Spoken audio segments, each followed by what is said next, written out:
जब से भी देश आजाद हुआ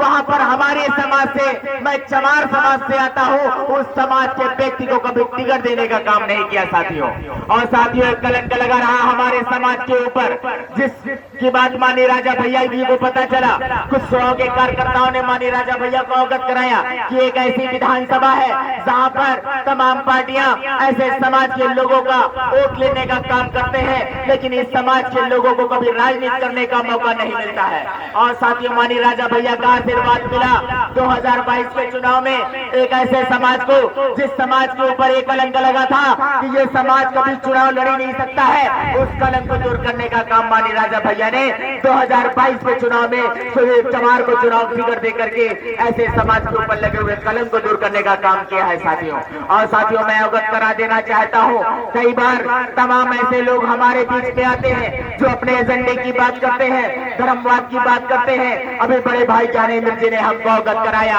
हम सभी को अवगत कराया कि जातियां हमको सिर्फ चुनाव में बताई जाती है। और साथियों जब हमारे घर में कोई शादी विवाह पड़ जाता है तब ये हम कहते हैं कि शुक्ला जी के यहाँ दावत पहुंचा है कि नहीं, यादव जी के यहाँ निमंत्रण पहुंचा है कि नहीं। और साथियों जब घर में शादियां पड़ती हैं हम तमाम समाज के लोगों को बुलाने का काम करते हैं। और साथ ही ये नगर पंचायत का चुनाव आज आपका चुनाव है, आपके घर का चुनाव है, आपकी अपनी पार्टी का उम्मीदवार आपके बीच में है, माननीय राजा भैया का सम्मान आपके हाथों में है। तो मैं कहना चाहता हूँ यहाँ की तेतुल जनता से कि आप सभी लोग एक बार एकजुट होकर के बाबा गजरकुंडा, जिसको माननीय राजा भैया ने हमेशा अपने परिवार की तरह से पाला और पोसा है, हमेशा जनता की जन समस्याओं को लेकर के,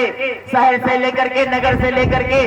देश से लेकर के, विदेश से लेकर के, क्योंकि साथियों मैं बताना चाहूंगा कुछ लोग जब हमारे विदेश आते हैं पैसे कमाने के लिए, जिनकी अवस्था ऐसी नहीं होती है कि क्या बोलते हैं वो अपने घर का परिवार पोषण यहाँ पर रह करके कर पाए, वो कमाने के लिए बाहर विदेश तो चले जाते हैं। कभी ऐसी दुर्घटना होती है, उनकी तबीयत खराब हो जाती है, वो बीमार हो जाती है, ऐसे आकस्मिक समस्याएं आ जाती है कि उनकी कभी कभी मृत्यु हो जाती है। लेकिन ऐसे परिवार के पास पैसा नहीं होता है कि अपने वो परिवार के बच्चे की डेड बॉडी को अपने घर पे ला सके। लेकिन हम लोगों ने अपनी आंखों से देखा है, माननीय राजा भैया ने ऐसे परिवार के लिए चाहे विदेश मंत्री से बात करना हो, चाहे अंतर्राष्ट्रीय लेवल पे वहाँ के प्रधानमंत्री से भी बात करना हो, और वहाँ के जो विदेश मंत्री बनाए जाते हैं उनसे बात करके हमारे यहाँ के जो किसान मजदूर मजलूम होते हैं जो अपने घर परिवार को पालने के लिए विदेश में जाकर के काम करते हैं, और ऐसे लोगों की डेड बॉडी को लाने का भी काम माननीय राजा भैया जी करते हैं। और साथियों इसी कड़ी में जो